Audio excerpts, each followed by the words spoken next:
सफलता की चाह है गर, सुख को त्यागो तुम।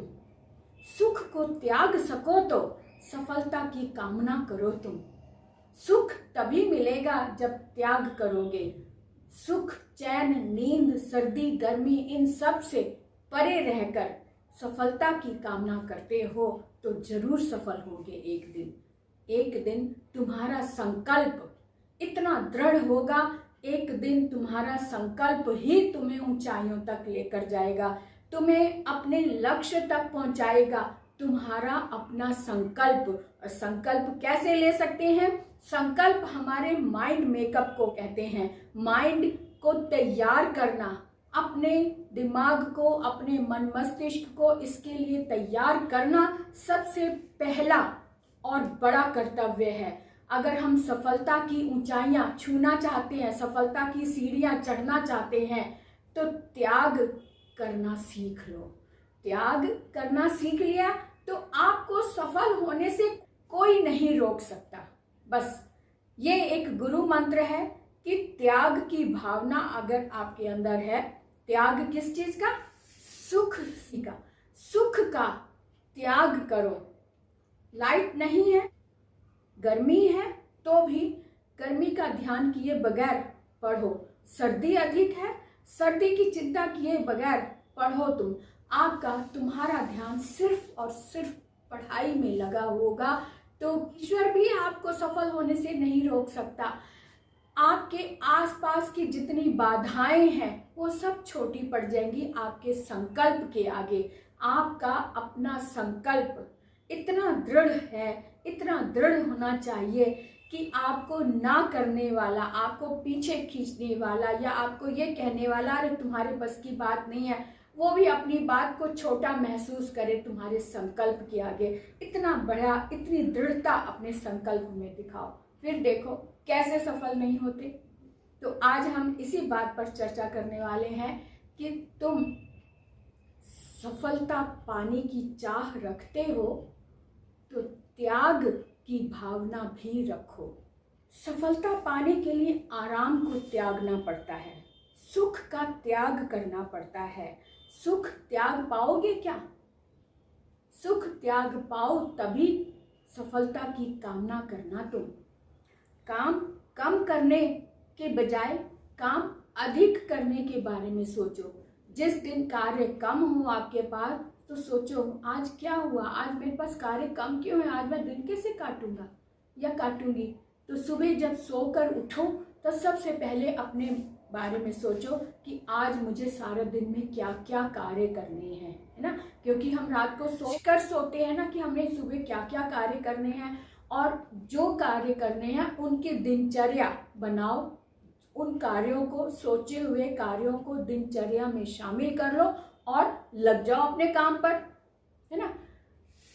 और अगले दिन की दिनचर्या बनाने के लिए रात को सोने से पहले आप सोच कर सो कि कल सुबह उठते ही मुझे कौन कौन से कार्य करने हैं, या कौन सा कठिन कार्य है जो इतने दिनों से पॉसिबल नहीं हो पा रहा है, ऐसा लग रहा है कि हो ही नहीं पाएगा। उस कार्य को सबसे पहले अर्ली मॉर्निंग उठो और सबसे पहले उस कार्य को लेकर बैठो जो कई दिनों से नहीं हो रहा। फिर देखो आप सबसे पहले उस पर जब अपनी फ्रेश एनर्जी लगाओगे तब देखो वो कार्य चुटकियों में हो जाएगा जो इतने दिनों से नहीं हो पा रहा था। इसका कारण जानते हो क्या है? क्योंकि जब सूर्य उगता है तो सूर्य की फ्रेश एनर्जी होती है और उस फ्रेश एनर्जी का हम पर भी प्रभाव पड़ता है। हमारे भी फ्रेश एनर्जी होती है, जिस तरह से सूर्य में फ्रेश एनर्जी होती है। सूर्य अपनी किरणों को धरती पर बिखेरता है, धरती को जगाता है, धरती को ऊर्जा देता है। बिल्कुल उसी तरह से हम भी जब सोकर उठते हैं, आराम करके उठे होते हैं, इसलिए हमारे पास भी फ्रेश एनर्जी होती है। एक तो सूर्य की ऊर्जा हमें मिलती है, एक हमारे अपनी ऊर्जा हमें मिलकर स्ट्रॉन्ग बनाती है, हमारे माइंड को भी, मस्तिष्क को भी, मन को भी दृढ़ बनाती है। उस समय आलस का कोई कार्य नहीं होता। उस समय जब हम कई दिनों से रुके हुए कार्य को करना शुरू करते हैं तो वो मिनटों में जो एक महीने से हम नहीं कर पा रहे थे, वो आप देखोगे इतनी जादूगरी से 5 मिनट में सॉल्व हो जाएगा। आप लेकर बैठते हैं, जैसे ही आप उस कार्य को लेकर बैठोगे वो कार्य तुरंत साथ के साथ सॉल्व हो जाएगा, क्योंकि इतने दिनों से हम कोशिश तो कर रहे थे, कुछ ना कुछ तो हमें अच्छे से समझ में आ ही रहा था। कोई एक कण होता है, कोई एक पार्ट होता है, कोई एक क्षण होता है या कोई एक शब्द होता है जो हमें समझ में नहीं आ रहा होता, वो उस फ्रेश एनर्जी के साथ समझ में आ जाता है और वो कार्य सफल हो जाता है। यानी कि वो प्रॉब्लम जो है, वो कठिनाई जो है, वो जो सम है जो इतने दिनों से सॉल्व नहीं हो रहा था, वो चुटकियों में सॉल्व हो जाता है। इसका कारण फ्रेश एनर्जी ही है। इसीलिए सुबह जल्दी उठने को बोलते हैं। हर कोई, आपके माता पिता भी बोलते हैं, आपके टीचर्स भी बोलते हैं कि सुबह जल्दी उठकर एक चैप्टर जरूर पढ़ो। एक कोई सॉल्व जो आपको सब्जेक्ट कठिन लगता है उसे सुबह अर्ली मॉर्निंग उठकर जरूर पढ़ लो। तो देखो, उस टॉपिक को आप कभी भी भूल नहीं पाएंगे जो टॉपिक आपने सुबह उठकर पढ़ा है। इसलिए कोई ना कोई ऐसा सॉल्व करो, ऐसा प्रश्न अपने साथ रखो जो आपको डिफिकल्ट लग रहा है, उसे हर रोज सुबह सॉल्व करो अर्ली मॉर्निंग। अगर आप 7 बजे भी उठते हैं तो थोड़ा सा जल्दी उठकर या बेड के साथ ही अपनी बुक्स लेकर रखो, पुस्तकें अपने साथ लेकर रखो, ताकि सुबह उठते ही टाइम वेस्ट किए बगैर आप उन पुस्तकों को खोलो, उस प्रश्न को दोहराओ, उसका उत्तर देखो और कॉपी पेन लेकर उसे सॉल्व करने की कोशिश करो। और बहुत ही जल्दी, ये सच में एक जादुई तरीका होता है सुबह के समय अपने प्रश्न को सॉल्व करने का। तो ये तो हो गया प्रश्न सुबह सॉल्व करने का। अब आता है कि हमने स्कोर कितना करना है।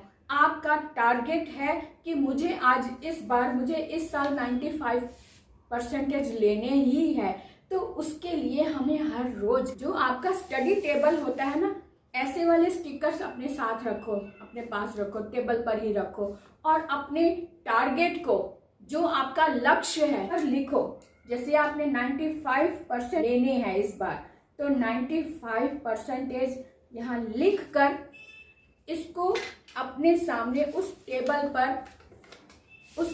पर चिपका दो, ताकि आपको हर समय ये याद रहे कि 95%। तो इस तरह से अपने टारगेट को हर रोज देखो, हर रोज इसे देखकर अपनी पढ़ाई का दिन शुरुआत करो। अपना स्ट्रगल हमेशा याद रखो।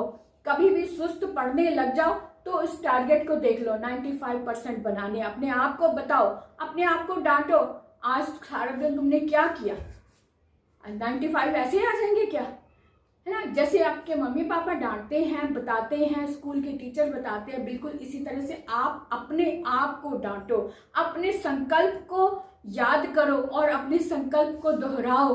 फिर अपने आप को बोलो, क्या संकल्प भूल गए? ऐसी सिर्फ बातों से नहीं काम बनता। संकल्प लिया है तो उसे निभाना भी है, उस पर कार्य भी करना होगा। तो उस पर कार्य करेंगे तभी तो हम सफल होंगे। तो इस तरह से उस कार्य को देखो, समझो, अपनी दिनचर्या को देखो। आज आपने सारे दिन में कितना कार्य किया, जो टारगेट था क्या आपने उसको पूरा किया, और उसे लिस्ट में देखो कि आपने आज ये काम किया, आज ये हो गया। अच्छा, ये चैप्टर के मुझे वर्ड मीनिंग देख लिए, इस चैप्टर के मुझे क्वेश्चन आंसर पढ़ने थे, वो भी हो गए, टिक लगाते जाओ, है ना। इस प्रश्न का मुझे रिवीजन भी करना था, ये रिवीजन भी हो गया। अच्छा, आज मुझे नया चैप्टर स्टार्ट करना था, जो मैं कई दिनों से सोच रहा था, जो आज वो चैप्टर रह गया। तो इसका मतलब है कि जो चैप्टर रह गया वो क्यों रह गया, क्योंकि वो आपको समझ नहीं आया। तो उस चैप्टर को थोड़ा सा समय अलग से दो। अलग से समय का मतलब है कि उसको स्टार्टिंग से स्टार्ट करो। स्टार्टिंग से स्टार्ट का मतलब है उस चैप्टर के वर्ड मीनिंग लिखो, क्या क्या आपको पूरे चैप्टर, हर एक लाइन को रीड करो, उस चैप्टर के हर एक लाइन को रीड करो। उसमें से कोई एक ऐसा शब्द आ जाता है जो आपको परेशान कर रहा है, जिसकी वजह से आप बार बार अटक रहे हो, उस शब्द को निकालो, लिखो और उसका मीनिंग गूगल करो, डिक्शनरी लो, किसी से पूछो। जब तक उसका मीनिंग ना समझ आए तब तक उस शब्द को देखो, समझो और उसे जानने की कोशिश करो। और अगर वो शब्द का मीनिंग आपको समझ में आ गया तो आपका अटका हुआ जो प्रश्न है वो सॉल्व हो जाएगा और फिर तेजी से आप आगे बढ़ जाओगे। क्योंकि कहीं पर अगर हम अटकते हैं तो उसका कारण ये होता है कि हमें उसको सॉल्व करना नहीं आ रहा, या हमें वो जो भी थॉट है या जो भी उसका सूत्र है या जो भी उसके शब्द का मीनिंग है वो हमें अटका रहा है, वो हमें समझ नहीं आ रहा, इसीलिए हम अटकते हैं। तो उस क्वेश्चन मार्क को, उसको क्वेश्चन मार्क कर दो जो नहीं आ रहा। जैसे ये स्टिकर है तो इस पर वो अपना प्रश्न लगा लो, जो भी आपका सॉल्व नहीं हो रहा उसको वहां पे लिख लो, ताकि उठते बैठते उसके बारे में सोचो। जहां भी, अगर आप बाहर भी, घर से बाहर भी जा रहे हो तो कोई व्यक्ति, कोई बड़े टीचर या कोई भाई बहन या कोई फ्रेंड सर्कल मिल जाता है, ऐसा फ्रेंड्स में, उनसे पूछो कि क्या इस शब्द का मीनिंग जानते हो, या ये सूत्र आता है, या ये सम आपको तुम्हें आता है तो मुझे बताओ। तो उसके पीछे पड़ जाओ, जो सम नहीं आ रहा उसके पीछे पड़ जाओ, फिर देखो सॉल्यूशन तो मिलेगा ही ना। जब हम किसी चीज के पीछे बार बार नॉक अपने दिमाग पे करते रहते हैं तो दिमाग भी हमें आराम से नहीं बैठने देता ना। तो हमें दिमाग को आराम से नहीं बैठने देना। पहली बात तो ये, अपने दिमाग को चलाए रखो, सोचने, कुछ ना कुछ सोचते रहो। अब ये काम निपट गया, अब दूसरा काम ये वाला, अब ये काम निपट गया, अब दूसरा काम। अगले दिन की दिनचर्या बनाओ, अगले दिन मुझे क्या क्या करना है। सोने से पहले एक अपने आप को अपडेट करो कि अगले दिन के लिए आज मैंने जो किया था, करना था, वो सारा हो गया, टिक टिक कर लिया। अब नेक्स्ट डे के लिए एक लिस्ट बनाओ, क्या क्या रिवीजन करना है, कौन सा नया चैप्टर पढ़ना है, कौन से सॉल्व ऐसे प्रश्न हैं जो किसी से पूछने हैं, तो और कौन कौन से इम्पोर्टेंट प्रश्न हैं। उस पर एक आसान कार्य करने के लिए मैं आपको बताऊं कि जब आप लर्न करने लगते हैं, जब आप स्टार्टिंग से अपना चैप्टर स्टार्ट करते हैं ना, तो उस पर एक चीज पर ध्यान दो कि आपको स्कूल में जब मैम पढ़ा रही हैं या सर पढ़ा रहे हैं, उस समय उन्होंने पढ़ाते समय किसी पर टिक लगवाया कि ये क्वेश्चन बहुत इंपॉर्टेंट है, तो उस पर, उस प्रश्न को आप ऐसे सर्कल करके ऐसे एरो बना लो, उस पर एरो बना लो, तो ताकि आपको खुद को याद रहे कि ये वाला प्रश्न मुझे स्पेशल पढ़ना है। तो इस तरह से जब आप पढ़ने लगो तब उन प्रश्नों को ले लो जो आपके टीचर ने इम्पोर्टेंट बताए हैं। इम्पोर्टेंट प्रश्नों की एक लिस्ट, फर्स्ट पेज पर एक लिस्ट बनाकर रखो कि ये इम्पोर्टेंट हैं, और फिर उनमें से कुछ शॉर्ट क्वेश्चंस हैं, कुछ वन वर्ड आंसर्स होते हैं, कुछ लॉन्ग आंसर्स होते हैं, उनकी हर एक चीज की एक लिस्ट बना के रखो। तो आपको शॉर्ट आंसर हो गए, एक बार हो गया, ये भी हो गया, ये भी हो गया, टिक कर दो। फिर लॉन्ग प्रश्नों पर आ जाओ। लॉन्ग प्रश्न आपने 40 करने हैं आज के दिन में, तो 40 में से 20 हो गए, तो 20 को अगले दिन करने हैं, अगले दिन सॉल्व करना है, तो 40 हो गए 2 दिन में। अब तीसरे दिन उन्हीं 40 प्रश्नों का रिवीजन भी करना है। रिवीजन किस तरह से करना है, एक बार, एक दिन पूरा रिवीजन में रखो उन 40 प्रश्नों का, कि आज मुझे एक बार तो किसी को बोलकर सुनाना है, एक बार सुनाने के बाद अब उन्हीं प्रश्नों को मुझे लिख कर भी देखना है ना, और लिख कर देखने के बाद मुझे चेक भी करना है कि मैंने जो जो लिखा वो सही है, कुछ मैं भूल तो नहीं गया। तो इस तरह से अपना रिवीजन अच्छे से करना है, तभी आप इस तरह से अपने आप को काम में लगाए रखो। हर रोज, हर दिन, हर समय आपका दिमाग उस पर भी वर्क करना चाहिए कि आपने आज क्या क्या किया, अब नया क्या करना है। चाहे आप मार्केट में घूमने जा रहे हो, किसी से बात कर रहे हो, कोई म्यूजिक सुन रहे हो, टीवी देख रहे हो, तब भी किसी चीज में इतना संलग्न नहीं हो जाना कि आप उसी में डूब जाओ। दिमाग में वो चीज चलती रहे कि आप टीवी देख रहे हो भले, तो साथ साथ अपने आप को याद कराते रहो, ये सीरियल खत्म होते मुझे अपना वो वाला आंसर पूरा करना है। तो इस तरह से अपने आप को काम में लगाए रखो हर रोज, तभी आप सफल होगी। अगर आपने दिमाग को आराम करना सिखा दिया ना, तो दिमाग जो है ना बड़ा धोखेबाज है। वो कहेगा अरे छोड़, क्या करना है, इतना पढ़ तो लिया, पास तो खैर हो ही जाएंगे। वो दिमाग बार बार आपको कहेगा पास तो हो ही जाएंगे। हमें पास थोड़ी, सिर्फ पास थोड़ी होना है, पास पे नहीं हमने अपना टारगेट रखा। हमने अपना टारगेट कितना रखा है, 95%। तो 95% बहुत स्पेशल होता है। हाई स्कोर होता है। हाई स्कोर के लिए हमें समझना है, गुणना है, उस पर बार बार वर्क करना है, अभ्यास करना है। जो कठिन है उसको बार बार अभ्यास करके सीखना है। तो इस तरह से हमें अपनी तैयारी रखनी है। तो इसलिए अगर आप सफल होना चाहते हो तो त्याग करना सीख लो। त्याग किस चीज का? आराम का, सुख का।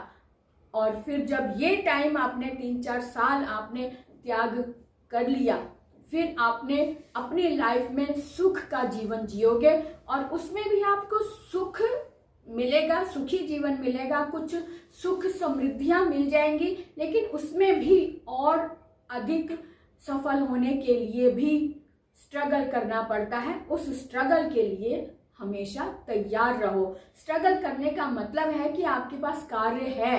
अगर कार्य है तो जीवन है। तो इसलिए अगर आपके पास कोई अधूरा कार्य है ना, तो अपने आप को भाग्यशाली समझो, क्योंकि अगले दिन कार्य करने के लिए आपके पास एक टारगेट तो है कि जो अधूरा काम है वो पूरा करना है ना। तो इसलिए अगर कोई अधूरा कार्य है तो दुखी मत हो, सोचो कि मेरे पास कार्य है, अगर वो पूर्ण हो जाएगा तो कोई नया कार्य सीखो। ये मत सोचो कि सारे कार्य खत्म हो गए, अब मैंने कुछ भी नहीं करना। अगर मैंने कुछ नहीं करना, ये अगर आपके मन में भावना आ गई तो समझो वो रुके हुए पानी की तरह हो जाएगा। नदी का पानी बहता रहता है, स्वच्छ रहता है। जो तालाब होता है उसका पानी ठहरा हुआ होता है। जब ठहर जाता है तो उसमें कीड़े मकोड़े, मछलियाँ, सारी चीजें आने लग जाती। चलते हुए पानी में कभी कीड़े मकोड़े नहीं होते। इसलिए ठहरा हुआ पानी हमें नहीं बनना, नदी की तरह बहना है, प्रवाह में रहना है, हर समय अपने आप को कार्य में लगाए रखना है। तो ये भावना आपके मन में रहनी चाहिए, होनी चाहिए। हर समय कर्म योद्धा बनकर रहो।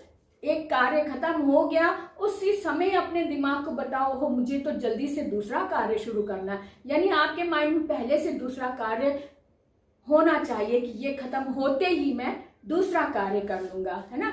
तो ये चीजें छोटी छोटी सी हैं, लेकिन बहुत ही महत्वपूर्ण है हमारे जीवन को सफल बनाने के लिए। सफल होना चाहते हो तो सुख का त्याग करो।